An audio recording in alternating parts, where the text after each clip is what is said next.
Pertanyaannya, kenapa Ustadz saya selalu berdoa tapi rasa-rasanya nggak terkabul? Kenapa saya selalu meminta tapi kok ditundanya begitu lama? Mintanya sudah bertahun-tahun tertentu, memohonnya sudah lama, tapi sampai sekarang belum terkabulkan juga. Barangkali, mohon maaf, kita akan termasuk dalam golongan yang mungkin bukan sekedar ditunda dengan panjang, tapi boleh jadi termasuk yang ditolak doanya. Karena prinsip doa itu seharusnya terkabul, tapi ada orang-orang tertentu yang tatkala meminta, Allah tidak akan mengabulkannya sepanjang hidupnya kalau dalam masih keadaan seperti itu. Siapa mereka? Bagaimana supaya kita menghindarinya? Dan hebatnya, mohon maaf, sekhusyuk-khusyuknya antum berdoa, meminta bahkan setelah tahajud, kalau memiliki sifat ini, bahasa hadisnya sampai kapanpun gak akan pernah dijawab. Jadi nanti kita akan evaluasi kalau ada di antara kita saat ini yang sering kali berdoa meminta padahal sudah menangis, bangun sholat tiap malam, boleh jadi belum terkabul atau tidak terkabul karena punya sifat-sifat yang mungkin kita akan tampilkan. Bapak dan Ibu sekalian, di antara sunnah Nabi setelah kita tahajud, kemudian kita duduk khusyuk beristighfar, lalu memohonkan hajat kita kepada Allah Subhanahu wa Ta'ala yang ingin kita mohonkan. Penting diketahui, sebelum kita memohon kepada Allah, ada sunnah Nabi yang lain terkait dengan adab-adab berdoa. Bagaimana supaya berdoa itu mudah sampai kepada Allah, cepat diterimanya, dan langsung dikabulkannya. Baik. Bagian yang pertama, ini sunnah Nabi-nya. Hendaklah setiap orang yang berdoa mempersiapkan perangkat dirinya dengan halal dan baik. Saya ulang, hendaknya setiap orang yang akan berdoa mempersiapkan perangkat dirinya. Perangkat diri itu berarti pakaiannya, ya. Kemudian apa yang dia kenakan, apa yang dia makan, ya, apa yang ada di sekitarnya. Jadi sebelum berdoa pastikan dulu itu halal, pastikan baik, ya.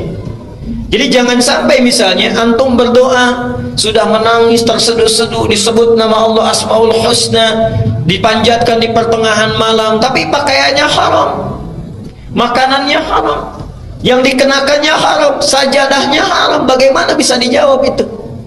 Apa dalilnya? Hadis riwayat Muslim nomor hadis 1051 di Al-Arba'in nomor ke-10. Hadisnya dari Abu Hurairah. An Abi Hurairah radhiyallahu anhu qala. Hadis ini disampaikan dari Abu Hurairah, semoga Allah memberikan ridha kepadanya. Qala Rasulullah sallallahu alaihi wasallam, Rasulullah sallallahu alaihi wasallam pernah bersabda, "Innallaha thayyibun la yaqbalu illa thayyiban." Sungguh Allah itu maha baik, sifatnya baik, keadaannya baik. Karena Allah itu sifatnya baik, maka tidak akan pernah menerima apapun kecuali dari yang baik-baik, ya. Jadi ingat, doa itu sangat suci, akan berlabuh di tempat yang suci. Allah yang maha suci tidak akan menerima doa itu yang berasal dari yang tidak suci. Jadi sebelum antum berdoa, sucikan dulu diri kita, sucikan perangkat kita, apa yang kita kenakan, apa yang kita gunakan.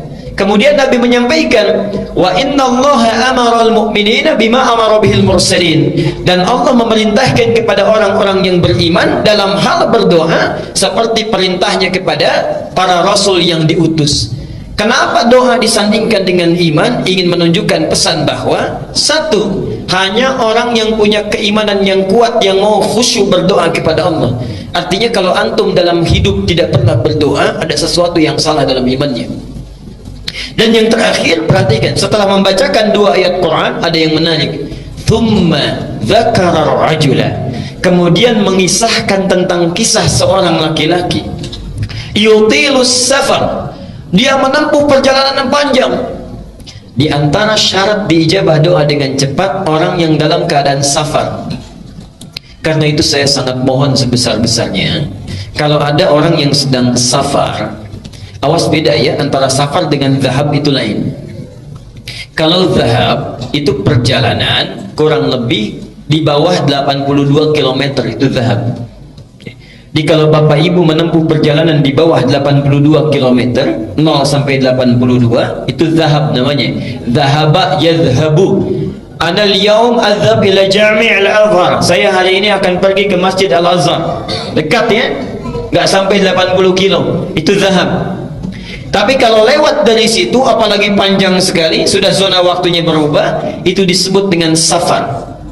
Safar. Orangnya disebut dengan musafir. Nah, kalau orang sudah musafir, sudah safar, berlaku beberapa ketentuan hukum. Satu, boleh dia menjamak, bahkan boleh dia qasar. Lihat An-Nisa misalnya di ayat 101 disebutkan di sana, wa idza darabtum fil ardi falaysa 'alaikum junahun an taqsuru minas shalah. Kalau Anda bepergian di muka bumi dengan jarak yang cukup jauh, tidak ada dosa kalau ingin mengqasar salat. Yang kedua, ini yang paling hebat, dan ini yang harus betul-betul kita renungkan dan praktekkan.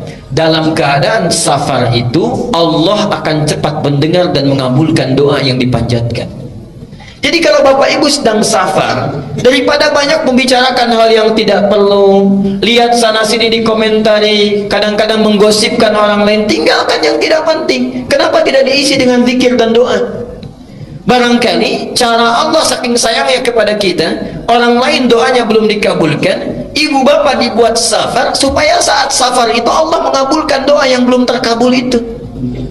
Jadi kalau ada yang ingin sedang umrah, berangkat umrah, atau perjalanan dari sini ke Jawa, ke Sumatera dan sebagainya, saat di pesawat, di kereta, di bis, ayo perbanyak doa. Barangkali itulah cara Allah untuk mengabulkan doa kita, ya. Subhanallah. Itu bagiannya yang pertama. Nah, orang ini sudah memenuhi syarat yang pertama, doanya mesti terkabul, yutilus safar. Tidak cukup dengan itu, asy'atha aghbara. Dan subhanallah, saking capeknya sampai pakaiannya sudah kumal, wajahnya sudah berantakan penuh dengan debu. Jadi orang ini datang jauh-jauh untuk berdoa mendekat kepada Allah. Satu perjalanan yang dikabulkan, safarnya, doanya cepat dikabulkan oleh Allah, adalah perjalanan yang diniatkan karena Allah subhanahu wa ta'ala. Tapi ada satu perjalanan hebat yang bukan safar, ya, walaupun dekat, tapi kalau kita berdoa saat itu dikabulkan doanya oleh Allah subhanahu wa ta'ala. Itulah perjalanan orang yang menuntut ilmu.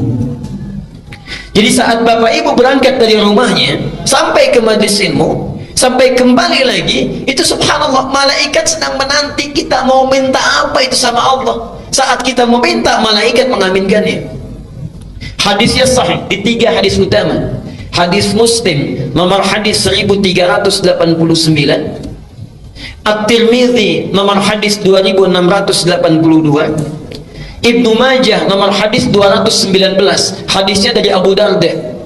Ini ada orang yang jalan kaki dari Madinah datang ke Syam, ke Syria, Damaskus, ya. Sekarang Syria, Palestina, Jordania, Syria disebut dengan Syam, ya, dulu. Datang ke sana karena mendengar informasi ada sahabat Nabi Abu Darda, Umar nama aslinya, ya. Darda itu laki-laki perempuan. Tuh, kita sudah keliru. Laki-laki perempuan? Laki-laki, tuh sudah keliru kan? Saya ulang sekali lagi, laki-laki perempuan? Perempuan. Tahu dari mana? Pastikan dulu, kita lihat dulu sumbernya, ya. Ingat, Imam Muslim pernah membuat kitab di Sahih Muslim, ya, babnya namanya Kitabul Masaqat, bab al-isnadu minad din. Kalau belajar apa-apa ditelusuri dulu ilmunya dari mana, sumbernya dari mana. Darda itu bukan laki-laki tapi perempuan. Jadi sahabat Nabi ini asalnya orang yang sangat kaya, punya toko banyak, melimpah hartanya. Saat Nabi datang belum masuk Islam. Singkatnya satu kali, subhanallah, singkatnya beliau masuk Islam, berubah menjadi zuhud, ya. Segala hartanya disedekahkan, mendekat kepada Allah, subhanallah. Harta yang dia kumpulkan digunakan untuk kepentingan Allah dan Rasulnya. Dan yang paling hebat ada 2 hal.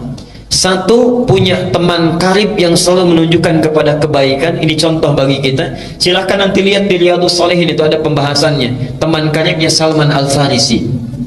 Ada bab, Imam An-Nawawi menempatkan hadis ini, menyampaikan bab 31 kalau tidak keliru. Salman berkunjung ke rumah Abu Darda. Saat itu Abu Darda sedang puasa. Ketika Salman disuguhi, kata Abu Darda, silahkan makan. Kata Salman, kenapa engkau tidak makan? Saya puasa, saya tidak akan pernah makan sebelum engkau juga makan bersama saya. Ada banyak kisah yang bisa kita gali itu. Nah, Abu Darda ini kenapa disebut dengan Abu Darda? Karena Uwaimir ini punya putri perempuan yang sangat cantik, luar biasa, namanya Darda. Darda inilah ditaksir banyak orang, sampai saat itu ditaksir oleh gubernur Syams. Tidak perlu saya sebutkan orangnya. Ditaksir ingin dinikahi, maharnya besar luar biasa, tapi subhanallah ditolak oleh Abu Darda ini dengan kalimat yang sangat indah sekali. Saya sudah merawatnya puluhan tahun untuk dekat dengan Allah. Sekarang dia sudah baik. Saya tidak ingin titipkan pada keadaan seseorang yang kalau dia menjadi pasangan anak saya, bisa lupa dia dengan ketaatan yang telah saya bina itu. Anda bisa bayangkan, kalau bapak ibu misalnya punya anak perempuan, dilamar oleh orang kaya, punya kedudukan besar, segala bisa dikabulkan, diterima atau sulit untuk ditolak? Hah? Baik. Diterima atau sulit untuk ditolak? Lihat, Abu Darda menitipkan harapannya kepada Allah.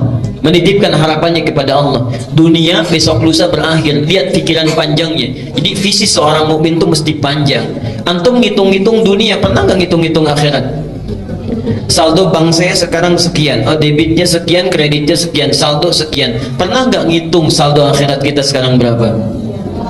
Ya Allah, debit saya sekarang, oh ini semalam nggak tahajud, berarti nggak dapat.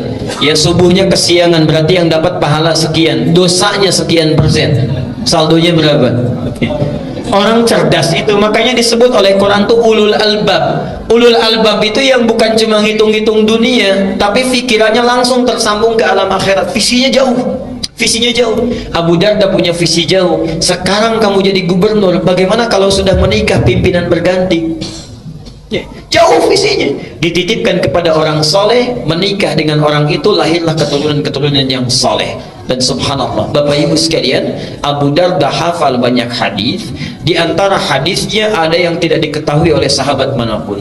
Orang ini datang dari Madinah, subhanallah, kota Nabi, berjalan kaki. Bu, bayangkan, tadinya naik unta, kemudian dijual untuk bekal, jalan kaki. Jarak Madinah ke Syria sekarang kurang lebih sehari semalam kalau pakai bis. Kalau jalan kaki kira-kira berapa lama? Jangan dulu dijawab, sudah pernah atau belum? Oke? Dan jangan bayangkan situasinya seperti sekarang. Subhanallah. Datang jalan kaki, sampai di sana bertemu Abu Darda, terlihat seperti orang kecapean, kelelahan dalam fisiknya, tapi wajahnya memancarkan senyuman. Orang ini, kata Abu Darda, ya akhil karim, a'indaka hajah?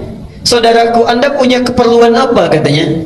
Kata orang ini langsung singkat, padat, lugas, tegas. Uridul hadis. Saya pengen hadis. Saya dengar ada hadis yang pernah disampaikan oleh Anda, tidak dimiliki oleh sahabat yang lainnya. Uridul hadis. Saking bingungnya Abu Darda, jauh-jauh jalan kaki ke sini cuman pengen satu hadis. Kata Abu Darda ditanya, "A'indaka haja ukhra?" Apa Anda tidak punya kebutuhan yang lainnya? La, faqat uridul hadis. Tidak, saya cuma pengen hadis saja. Menjaga keikhlasannya, tidak melekatkan dengan motif yang lainnya. Uridul hadis. Subhanallah. Perhatikan, orang jalan kaki tidak ada fasilitas yang memadai untuk mendapatkan satu hadis saja ditempuh perjalanan. Untuk dapat satu hadis, antum yang fasilitasnya banyak, yang punya sepeda, yang punya motor, masjidnya bahkan ada yang di samping rumahnya, saat ta'lim fasilitasnya bagus, direkam juga, ustadznya datang sendiri, masih nggak mau tersentuh untuk ta'lim. Dengan cara apa lagi? Dengan cara apa lagi mesti difasilitasi? Dan itu bukan 1-2 hadis, kadang-kadang satu pertemuan bisa 3-5 hadis. Ada muridnya Imam Malik datang, saya ingin hadis katanya. Ditolak oleh Imam Malik, tidak. Nunggu di luar sampai bosan, kata Imam Malik pada yang bantu beliau, khadim beliau, cambuk dia katanya. Cambuk ini bukan marah, untuk menguji kira-kira masih bertahan gak. Ketika dicambuk sampai 40 kali dicambuk, Anda zalim kepada saya, kata orang ini. Saya sudah menjual apa yang saya punya. Jadi orang ini menjual apa yang dia miliki, kekayaannya dan sebagainya, hanya untuk menempuh perjalanan supaya belajar hadis pada Anda. Anda zalim pada saya. Baik ya. Kata Imam Malik, kalau begitu saya ingin balas kezaliman saya. Apa yang bisa saya lakukan? Berikan saya hadis sesuai dengan cambukan yang telah tadi diberikan. Jadi dicambuk 40 kali, minta 40 hadis. Begitu disampaikan 40 hadis oleh Imam Malik, kata orang ini, tolong cambuk saya lagi sebanyak-banyaknya, belum cukup hadisnya. Ada orang yang dicambuk sekedar untuk belajar. Antum tidak pernah dicambuk, dikasih fasilitasnya, bahkan hari Kamis dikasih takjilnya, dikasih buka puasanya, dikasih bukunya, dikenyangkan perutnya, ustadznya datang. Tadi ada pertanyaan, yang nggak puasa boleh buka nggak? Boleh. Gampang, di sini manhajnya sederhana. Yang nggak puasa buka, yang mau dimakan, yang puasa yang makannya. Singkat ya. Baik. Sekarang perhatikan. Jadi orang ini ketika datang langsung disampaikan hadisnya. Hadisnya tentang ta'lim, ini yang hebat, yang dalam perjalanan tidak mengenal jauh, dekat pun doanya dikabulkan. Man salaka tariqan yaltamisu fihi ilman sahhalallahu lahu tariqan ilal jannah. Jangan baca sampai di sini, lihat yang di Ibnu Majah. Wa innal malaikata la tad'u ajnihataha ridan li talibil ilmi wa hatta al-hitana allati fil bihar.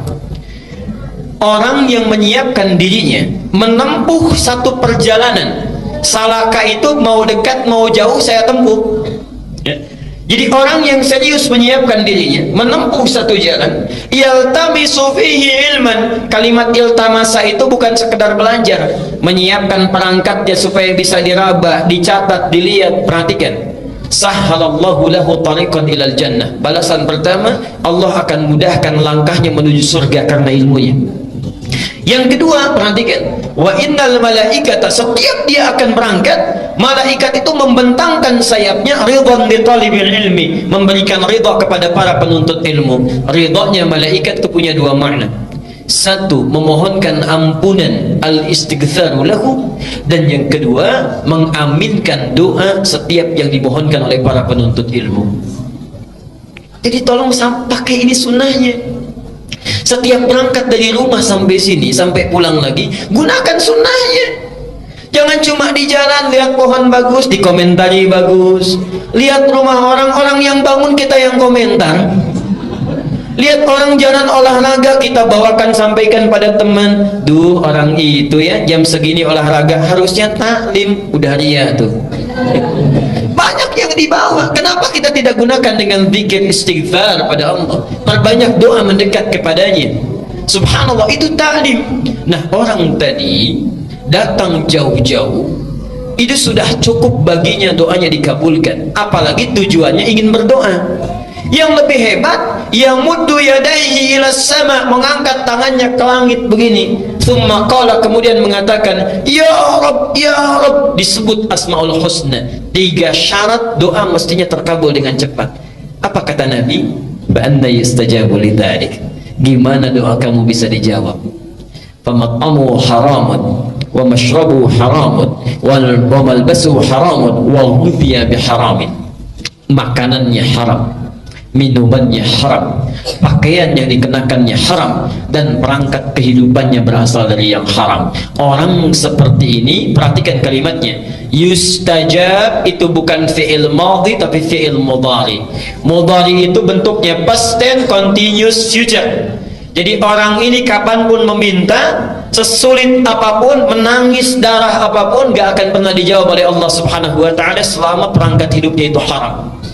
Karena itu bertakwalah kepada Allah. Kita berhenti dulu di bagian yang pertama ini. Jadi kalau antum ingin segera dikabulkan doa oleh Allah, maka coba lihat diri kita sebelum berdoa. Ada yang haram tinggalkan, yang kurang perbaiki, yang sudah bagus pertahankan dalam kehidupan.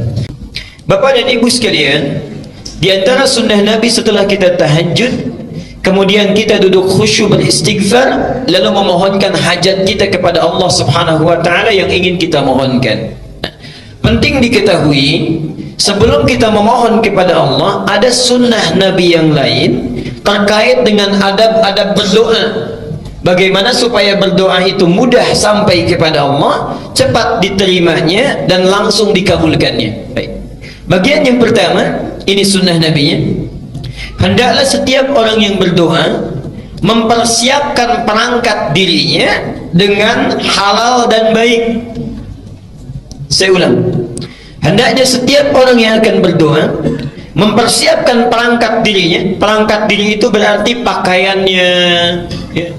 Kemudian apa yang dia kenakan, apa yang dia makan, ya, apa yang ada di sekitarnya. Jadi sebelum berdoa pastikan dulu itu halal, pastikan baik, ya.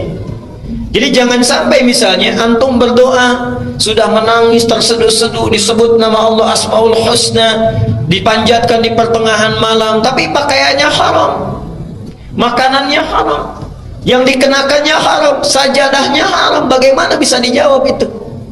Apa dalilnya? Hadis riwayat Muslim nomor hadis 1051 di Al-Arba'in nomor ke-10. Hadisnya dari Abu Hurairah. An Abi Hurairah radhiyallahu anhu qala. Hadis ini disampaikan dari Abu Hurairah, semoga Allah memberikan ridha kepadanya. Qala Rasulullah sallallahu alaihi wasallam, Rasulullah sallallahu alaihi wasallam pernah bersabda, "Innallaha thayyibun la yaqbalu illa thayyiban." Sungguh Allah itu maha baik, sifatnya baik, keadaannya baik. Karena Allah itu sifatnya baik, maka tidak akan pernah menerima apapun kecuali dari yang baik-baik, ya. Jadi ingat, doa itu sangat suci, akan berlabuh di tempat yang suci. Allah yang maha suci tidak akan menerima doa itu yang berasal dari yang tidak suci. Jadi sebelum antum berdoa, sucikan dulu diri kita, sucikan perangkat kita, apa yang kita kenakan, apa yang kita gunakan. Kemudian Nabi menyampaikan, wa innallaha amara al-mu'minina bima amara bihil mursalin, dan Allah memerintahkan kepada orang-orang yang beriman dalam hal berdoa seperti perintahnya kepada para rasul yang diutus. Kenapa doa disandingkan dengan iman? Ingin menunjukkan pesan bahwa satu, hanya orang yang punya keimanan yang kuat yang mau khusyuk berdoa kepada Allah. Artinya kalau antum dalam hidup tidak pernah berdoa, ada sesuatu yang salah dalam imannya. Dan yang terakhir, perhatikan, setelah membacakan dua ayat Quran, ada yang menarik. Thumma dzakara rajula, kemudian mengisahkan tentang kisah seorang laki-laki. Yutilus safar, dia menempuh perjalanan yang panjang. Di antara syarat diijabah doa dengan cepat, orang yang dalam keadaan safar. Karena itu saya sangat mohon sebesar-besarnya, kalau ada orang yang sedang safar, awas, beda ya antara safar dengan zahab, itu lain. Kalau zahab itu perjalanan kurang lebih di bawah 82 km, itu zahab. Jadi kalau Bapak Ibu menempuh perjalanan di bawah 82 km, 0 sampai 82, itu zahab namanya. Zahaba yadhhabu. Ana al-yawm adhhab ila Jami' al-Azhar. Saya hari ini akan pergi ke Masjid Al-Azhar. Dekat ya, nggak sampai 80 kilo, itu zahab. Tapi kalau lewat dari situ, apalagi panjang sekali, sudah zona waktunya berubah, itu disebut dengan safar. Safar, orangnya disebut dengan musafir. Nah, kalau orang sudah musafir, sudah safar, berlaku beberapa ketentuan hukum. Satu, boleh dia menjamak, bahkan boleh dia qasar. Lihat An-Nisa misalnya di ayat 101 disebutkan di sana, wa idza darabtum fil ardi falaysa 'alaikum junahun an taqsuru minas shalah. Kalau anda bepergian di muka bumi dengan jarak yang cukup jauh, tidak ada dosa kalau ingin mengqasar salat. Yang kedua, ini yang paling hebat, dan ini yang harus betul-betul kita renungkan dan praktekkan. Dalam keadaan safar itu, Allah akan cepat mendengar dan mengabulkan doa yang dipanjatkan. Jadi kalau Bapak Ibu sedang safar, daripada banyak membicarakan hal yang tidak perlu, lihat sana sini dikomentari, kadang-kadang menggosipkan orang lain, tinggalkan yang tidak penting. Kenapa tidak diisi dengan zikir dan doa? Barangkali cara Allah saking sayangnya kepada kita, orang lain doanya belum dikabulkan, ibu bapak dibuat safar supaya saat safar itu Allah mengabulkan doa yang belum terkabul itu. Jadi kalau ada yang ingin sedang umrah, berangkat umrah, atau perjalanan dari sini ke Jawa, ke Sumatera dan sebagainya, saat di pesawat, di kereta, di bis, ayo perbanyak doa. Barangkali itulah cara Allah untuk mengabulkan doa kita, ya. Subhanallah. Itu bagian yang pertama. Nah, orang ini sudah memenuhi syarat yang pertama, doanya mesti terkabul, yutilus safar. Tidak cukup dengan itu, asy'atha aghdara. Dan subhanallah, saking capeknya sampai pakaiannya sudah kumal, wajahnya sudah berantakan penuh dengan debu. Jadi orang ini datang jauh-jauh untuk berdoa mendekat kepada Allah. Satu perjalanan yang dikabulkan, safarnya, doanya cepat dikabulkan oleh Allah adalah perjalanan yang diniatkan karena Allah Subhanahu wa ta'ala. Tapi ada satu perjalanan hebat yang bukan safar, ya, walaupun dekat, tapi kalau kita berdoa saat itu dikabulkan doanya oleh Allah Subhanahu wa ta'ala. Itulah perjalanan orang yang menuntut ilmu.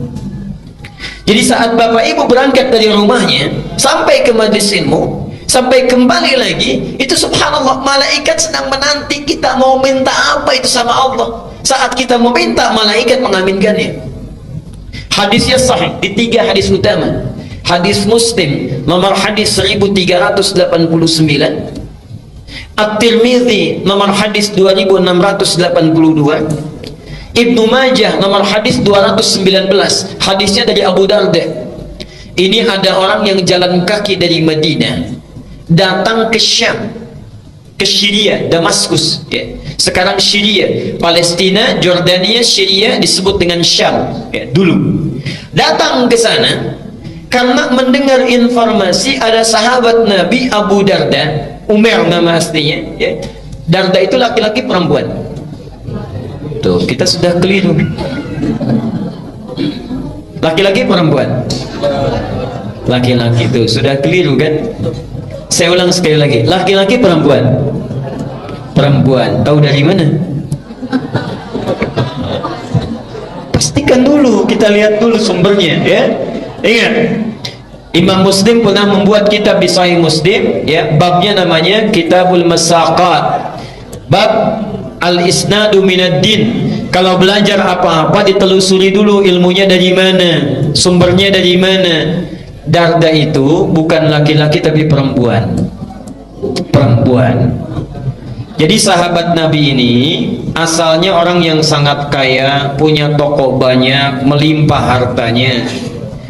Saat Nabi datang belum masuk Islam. Singkatnya satu kali, subhanallah, singkatnya beliau masuk Islam, berubah menjadi zuhud, ya. Segala hartanya disedekahkan, mendekat kepada Allah, subhanallah. Harta yang dia kumpulkan digunakan untuk kepentingan Allah dan Rasulnya. Dan yang paling hebat ada 2 hal. Satu, punya teman karib yang selalu menunjukkan kepada kebaikan. Ini contoh bagi kita. Silahkan nanti lihat di Riyadhus Shalihin, itu ada pembahasannya. Teman karibnya Salman Al-Farisi. Ada bab, Imam An-Nawawi menempatkan hadis ini, menyampaikan bab 31 kalau tidak keliru. Salman berkunjung ke rumah Abu Darda. Saat itu Abu Darda sedang puasa. Ketika Salman disuguhi, kata Abu Darda, silahkan makan. Kata Salman, kenapa engkau tidak makan? Saya puasa, saya tidak akan pernah makan sebelum engkau juga makan bersama saya. Ada banyak kisah yang bisa kita gali itu. Nah, Abu Darda ini kenapa disebut dengan Abu Darda? Karena Uwaimir ini punya putri perempuan yang sangat cantik, luar biasa, namanya Darda. Darda inilah ditaksir banyak orang, sampai saat itu ditaksir oleh gubernur Syams. Tidak perlu saya sebutkan orangnya. Ditaksir ingin dinikahi, maharnya besar luar biasa, tapi subhanallah ditolak oleh Abu Darda ini dengan kalimat yang sangat indah sekali. Saya sudah merawatnya puluhan tahun untuk dekat dengan Allah. Sekarang dia sudah baik. Saya tidak ingin titipkan pada keadaan seseorang yang kalau dia menjadi pasangan anak saya, bisa lupa dia dengan ketaatan yang telah saya bina itu. Anda bisa bayangkan? Kalau bapak ibu misalnya punya anak perempuan dilamar oleh orang kaya, punya kedudukan besar, segala bisa dikabulkan, diterima atau sulit untuk ditolak? Hah? Baik. Diterima atau sulit untuk ditolak? Dia Abu Darda menitipkan harapannya kepada Allah, menitipkan harapannya kepada Allah. Dunia besok lusa berakhir. Lihat pikiran panjangnya. Jadi visi seorang mukmin itu mesti panjang. Antum ngitung-ngitung dunia, pernah nggak ngitung-ngitung akhirat? Saldo bank saya sekarang sekian, debitnya sekian, kreditnya sekian, saldo sekian. Pernah nggak ngitung saldo akhirat kita sekarang berapa? Ya Allah, debit saya sekarang, oh ini semalam nggak tahajud, berarti nggak dapat. Ya subuhnya kesiangan, berarti yang dapat pahala sekian, dosanya sekian persen. Saldonya berapa? Orang cerdas itu makanya disebut oleh Quran tuh ulul albab. Ulul albab itu yang bukan cuma hitung-hitung dunia, tapi pikirannya langsung tersambung ke alam akhirat. Visinya jauh, visinya jauh. Abu Darda punya visi jauh. Sekarang kamu jadi gubernur, bagaimana kalau sudah menikah pimpinan berganti? Jauh visinya. Dititipkan kepada orang soleh, menikah dengan orang itu, lahirlah keturunan-keturunan yang soleh. Dan subhanallah, Bapak Ibu sekalian, Abu Darda hafal banyak hadis. Di antara hadisnya ada yang tidak diketahui oleh sahabat manapun. Orang ini datang dari Madinah, subhanallah, kota Nabi, berjalan kaki, Pak Bu, bayangkan. Tadinya naik unta, kemudian dijual untuk bekal, jalan kaki. Jarak Madinah ke Syria sekarang kurang lebih sehari semalam kalau pakai bis. Kalau jalan kaki kira-kira berapa lama? Jangan dulu dijawab, sudah pernah atau belum? Okay. Dan jangan bayangkan situasinya seperti sekarang. Subhanallah. Datang jalan kaki, sampai di sana bertemu Abu Darda, terlihat seperti orang kecapean, kelelahan dalam fisiknya, tapi wajahnya memancarkan senyuman. Orang ini, kata Abu Darda, ya akhil karim, a'indaka haja? Saudaraku, Anda punya keperluan apa? Katanya. Kata orang ini langsung singkat, padat, lugas, tegas. Uridul hadis. Saya pengen hadis. Saya dengar ada hadis yang pernah disampaikan oleh Anda, tidak dimiliki oleh sahabat yang lainnya. Uridul hadis. Saking bingungnya Abu Darda, jauh-jauh jalan kaki ke sini cuman pengen satu hadis. Kata Abu Darda ditanya, "A'indaka haja ukhra?" Apa Anda tidak punya kebutuhan yang lainnya? La, faqat uridul hadis. Tidak, saya cuma pengen hadis saja. Menjaga keikhlasannya, tidak melekatkan dengan motif yang lainnya. Uridul hadis. Subhanallah. Perhatikan, orang jalan kaki tidak ada fasilitas yang memadai untuk mendapatkan satu hadis saja ditempuh perjalanan. Untuk dapat satu hadis, antum yang fasilitasnya banyak, yang punya sepeda, yang punya motor, masjidnya bahkan ada yang di samping rumahnya, saat ta'lim fasilitasnya bagus, direkam juga, ustadznya datang sendiri, masih nggak mau tersentuh untuk ta'lim. Dengan cara apa lagi? Dengan cara apa lagi mesti difasilitasi? Dan itu bukan 1-2 hadis, kadang-kadang satu pertemuan bisa 3-5 hadis. Ada muridnya Imam Malik datang, saya ingin hadis katanya. Ditolak oleh Imam Malik, tidak. Nunggu di luar sampai bosan, kata Imam Malik pada yang bantu beliau, khadim beliau, cambuk dia katanya. Cambuk ini bukan marah, untuk menguji kira-kira masih bertahan nggak. Ketika dicambuk sampai 40 kali, dicambuk, Anda zalim kepada saya, kata orang ini. Saya sudah menjual apa yang saya punya. Jadi orang ini menjual apa yang dia miliki, kekayaannya dan sebagainya, hanya untuk menempuh perjalanan supaya belajar hadis pada Anda. Anda zalim pada saya. Baik ya. Kata Imam Malik, kalau begitu saya ingin balas kezaliman saya. Apa yang bisa saya lakukan? Berikan saya hadis sesuai dengan cambukan yang telah tadi diberikan. Jadi dicambuk 40 kali, minta 40 hadis. Begitu disampaikan 40 hadis oleh Imam Malik, kata orang ini, tolong cambuk saya lagi sebanyak-banyaknya, belum cukup hadisnya. Ada orang yang dicambuk sekedar untuk belajar. Antum tidak pernah dicambuk, dikasih fasilitasnya, bahkan hari Kamis dikasih takjilnya, dikasih buka puasanya, dikasih bukunya, dikenyangkan perutnya, ustadznya datang. Tadi ada pertanyaan, yang nggak puasa boleh buka nggak? Boleh. Nggak gampang di sini, manhajnya sederhana. Yang nggak puasa buka yang mau dimakan, yang puasa yang makannya. Singkat ya. Baik. Sekarang perhatikan. Jadi orang ini ketika datang langsung disampaikan hadisnya. Hadisnya tentang ta'lim, ini yang hebat, yang dalam perjalanan tidak mengenal jauh, dekat pun doanya dikabulkan. Man salaka tariqan yaltamisu fihi ilman sahhalallahu lahu tariqan ilal jannah. Jangan baca sampai di sini, lihat yang di Ibnu Majah. Wa innal malaikata la tadau ajnihataha ridan li talibil ilmi wa hatta al-hitana allati fil bihar. Orang yang menyiapkan dirinya menempuh satu perjalanan, salaka itu mau dekat mau jauh saya tempuh ya.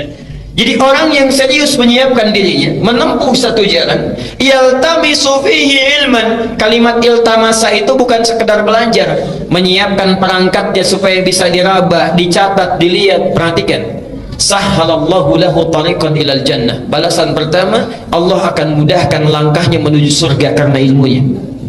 Yang kedua, perhatikan, wa innal malaikata, setiap dia akan berangkat, malaikat itu membentangkan sayapnya ridwan li talibil ilmi, memberikan ridha kepada para penuntut ilmu. Ridhanya malaikat itu punya dua makna.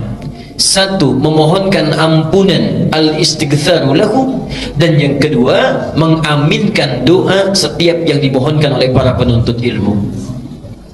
Jadi tolong pakai ini sunnahnya.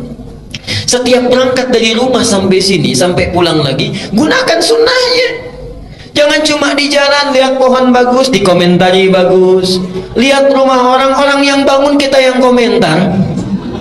Lihat orang jalan olahraga, kita bawakan, sampaikan pada teman. Duh, orang itu ya jam segini olahraga, harusnya taklim. Udah ria tuh. Banyak yang dibawa. Kenapa kita tidak gunakan dengan zikir istighfar pada Allah? Perbanyak doa mendekat kepadanya. Subhanallah, itu taklim. Nah, orang tadi datang jauh-jauh, itu sudah cukup baginya doanya dikabulkan. Apalagi tujuannya ingin berdoa. Yang lebih hebat, yamuddu yadaihi ila sama, mengangkat tangannya ke langit begini. Tsumma qala, kemudian mengatakan, ya Rabb, ya Rabb, disebut asmaul husna. 3 syarat doa mestinya terkabul dengan cepat. Apa kata Nabi? Ba'anna yustajabu lidzalik. Gimana doa kamu bisa dijawab? Famat'amu haramun wa mashrabu haramun wa malbasu haramun wa ghudhiya biharamin. Makanannya haram, minumannya haram, pakaian yang dikenakannya haram, dan perangkat kehidupannya berasal dari yang haram. Orang seperti ini, perhatikan kalimatnya, yustajab itu bukan fi'il madhi tapi fi'il mudhari. Mudhari itu bentuknya past tense continuous future. Jadi orang ini kapanpun meminta, sesulit apapun, menangis darah apapun, gak akan pernah dijawab oleh Allah Subhanahu wa ta'ala selama perangkat hidupnya itu haram. Karena itu bertakwalah kepada Allah. Kita berhenti dulu di bagian yang pertama ini. Jadi kalau antum ingin segera dikabulkan doa oleh Allah, maka coba lihat diri kita sebelum berdoa. Ada yang haram tinggalkan, yang kurang perbaiki, yang sudah bagus pertahankan dalam kehidupan.